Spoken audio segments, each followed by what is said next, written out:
اگر آپ ابھی تک نہیں بوجھ پائے تو ہنٹ یہ ہے کہ جب بادشاہ نے بہرام کو دیکھا تو بہرام کی داڑھی اور سر کے بال کافی بڑے ہوئے تھے۔ اس جملے پر غور کریں تو آپ کو جواب مل جائے گا۔ ٹائم دوبارہ سٹارٹ کرتے ہیں۔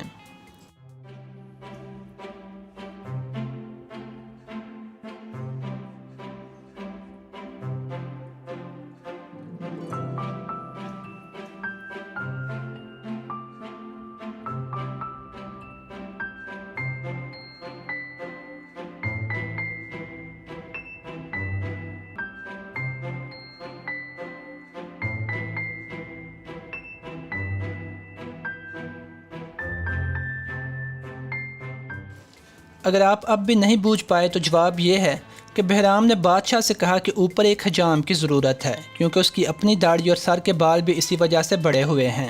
لہٰذا بادشاہ نے حجام کو بلایا تاکہ اسے بھی اوپر بھیجا جا سکے، تاکہ بادشاہ کے آباء و اجداد کوئی نئے سٹائل کا ہیئر کٹ بنوا لیں۔ لیکن اتنا سنتے ہی حجام نے بادشاہ کو خود بتا دیا کہ قصہ کیا ہے اور کس طرح بہرام سے چھٹکارا حاصل کرنے کا پلان تھا۔ آئیے اب دوسری پہیلی حل کرتے ہیں۔ ایک آدمی جس کا نام مائیکل ہے اور وہ ڈیٹیکٹیو بھی ہے، اپنے ایک دوست کے ساتھ کمرے میں بیٹھا چائے پی رہا ہے۔ سردیوں کا موسم ہے اور باہر برف باری بھی ہو رہی ہے۔ برف باری کافی زیادہ ہے۔ مائیکل چائے پیتے پیتے کھڑکی کے پاس آ کے کھڑا ہوتا ہے تاکہ باہر کے منظر سے لطف اندوز ہو سکے، لیکن برف باری اتنی زیادہ ہے کہ مشکل سے 10 فٹ تک ہی نظر جاتی ہوگی۔ لہٰذا مائیکل دوبارہ آ کے اپنے دوست کے پاس کرسی پہ بیٹھ جاتا ہے اور دونوں باتیں کرنے لگتے ہیں۔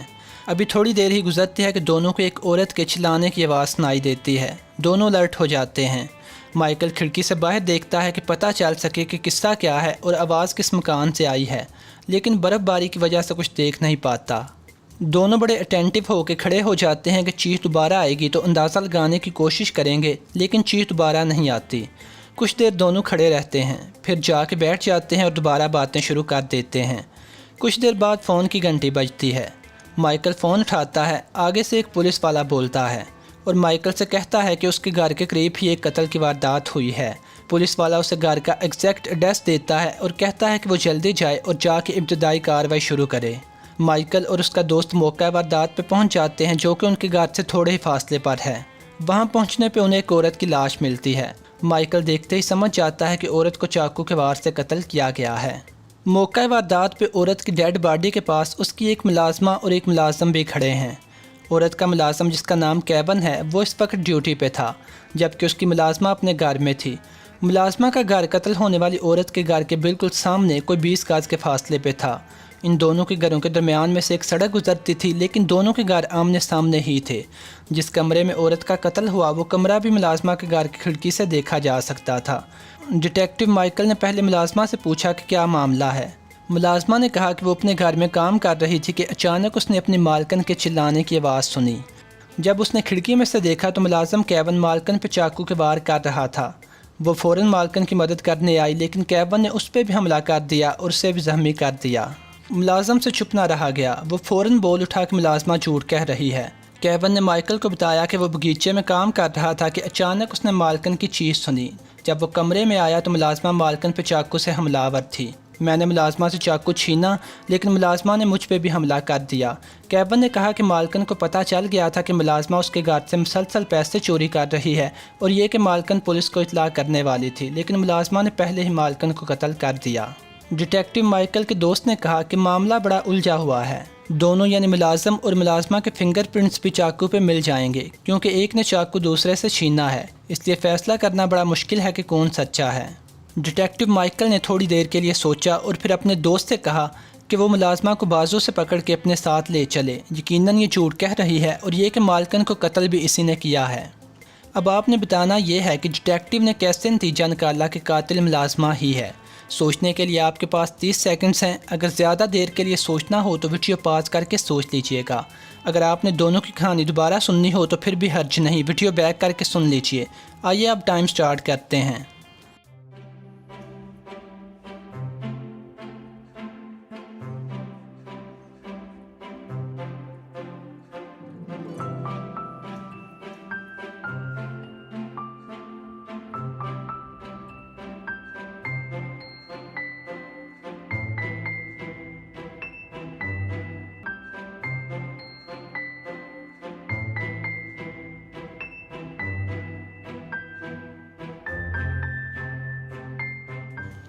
اگر آپ ابھی تک نہیں بوجھ پائے تو ہنٹ یہ ہے کہ ملازمہ اپنی مالکن کے گھر کے سامنے رہتی ہے اور دونوں کے گھر کا فاصلہ کم از کم 20 گز ہے۔ ٹائم دوبارہ سٹارٹ کرتے ہیں۔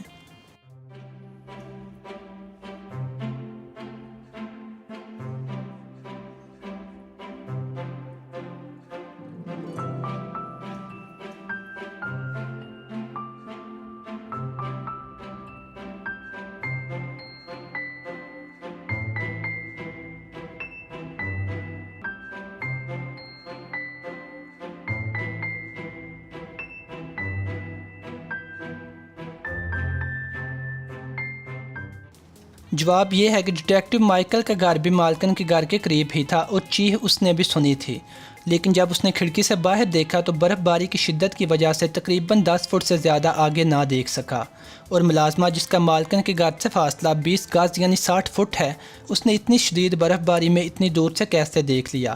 لہٰذا مائیکل کو پتہ چل گیا کہ ملازمہ نے جھوٹ بولا ہے۔ تو آپ کتنی ریڈلز حل کر پائے؟ ہنٹ کے بغیر کی یا ہنٹ کے ساتھ؟ کمنٹ سیکشن میں بتائیے گا، اور اگر آپ مزید کیسز حل کرنے کے شوقین ہیں تو چینل کو سبسکرائب کر لیجئے۔ خدا حافظ۔